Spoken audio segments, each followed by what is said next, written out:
আসসালামু আলাইকুম প্রিয় ভাই ও বোনেরা, আপনারা সবাই কেমন আছেন? আশা করি আল্লাহর অশেষ রহমতে সবাই ভালোই আছেন। আলহামদুলিল্লাহ, আমিও আল্লাহর অশেষ রহমতে ভালোই আছি।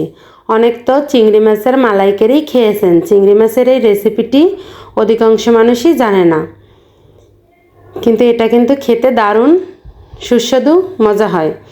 তাই দেখুন, চলুন এটা কিভাবে রান্না করি। একটা ফ্রাই প্যানে তেল গরম করে সেখানে দিয়ে দিলাম পরিমাণ মতন কুচানো পেঁয়াজ, তারপর দিয়ে দিলাম কাঁচামরিচ, দিয়ে এখন ভালো করে ভেজে নিব। এটা কাঁচা গন্ধটা চলে যাওয়া পর্যন্ত ভেজে নিলাম। তারপর এখানে দিয়ে দিব স্বাদ মতন লবণ। তারপর এখানে দিয়ে দিলাম আদা রসুন বাটা। যারা আদা রসুন খেতে পছন্দ করেন না তারা স্কিপ করতেও পারেন, আদা রসুন না দিলেও মজা হবে। তারপর দিয়ে দিলাম একটু জিরে বাটা, অল্প করেই দিলাম আমি। দিয়ে এখন ভালো করে এটা ভেজে নিলাম কাঁচা গন্ধ চলে যাওয়া পর্যন্ত। তারপর এখানে দিয়ে দিলাম চিংড়ি মাছ। চিংড়ি মাছটাও বেশ খানিকক্ষণ অফ ক্যামেরায় ভেজে নিব। তারপরে দিয়ে দিলাম ধনিয়ার গুঁড়া, তারপর দিব হলুদের গুঁড়া, তারপর দিব মরিচের গুঁড়া। ঝালটা আপনারা আপনাদের চয়েস অনুযায়ী ব্যবহার করবেন। দিয়ে এখন বেশ খানিকক্ষণ কষিয়ে নিব। তেলের সঙ্গে মশলাটা কষিয়ে নিলে কাঁচা গন্ধটা চলে যাওয়া পর্যন্ত কষিয়ে নেব।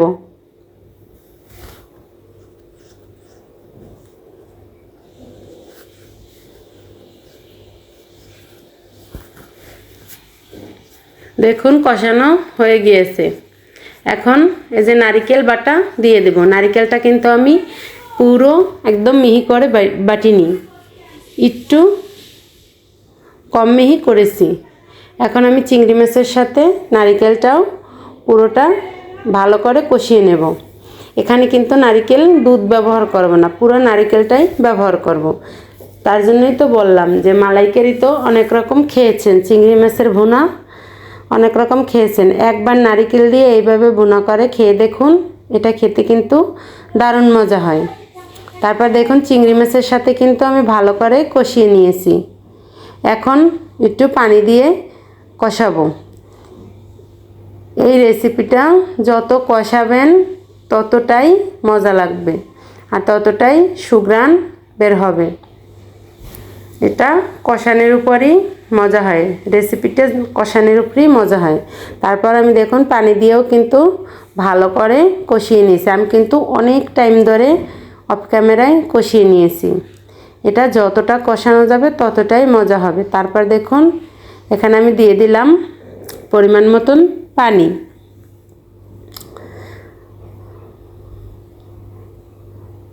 অনেক ভাই বোনরা আছেন ভিডিওটি দেখেন কিন্তু একটা লাইক দিতে ভুলে যান। প্লিজ একটা লাইক দিয়ে ভিডিওটি কন্টিনিউ করবেন।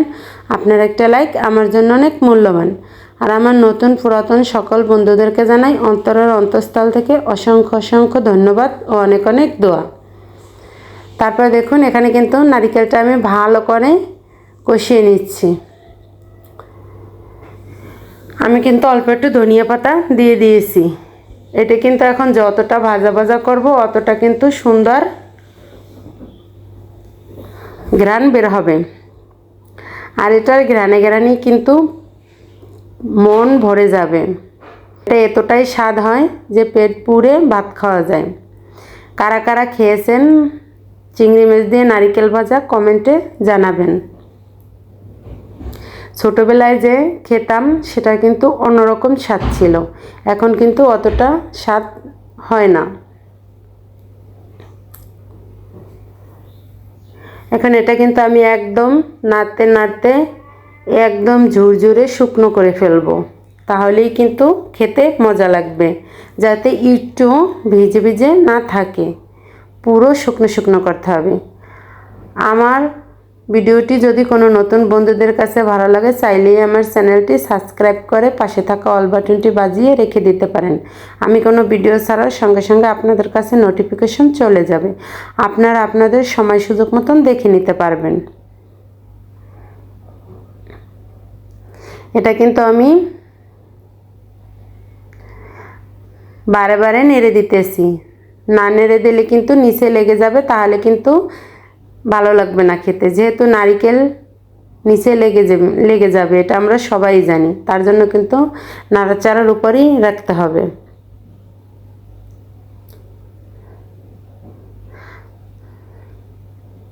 আর আমি কিন্তু অনেকটাই ব্যস্ত, তার জন্য আমার ভিডিও যারা দেখে আমি কিন্তু তাদের ভিডিওই আমার সময় মতন আমি দেখে নিব।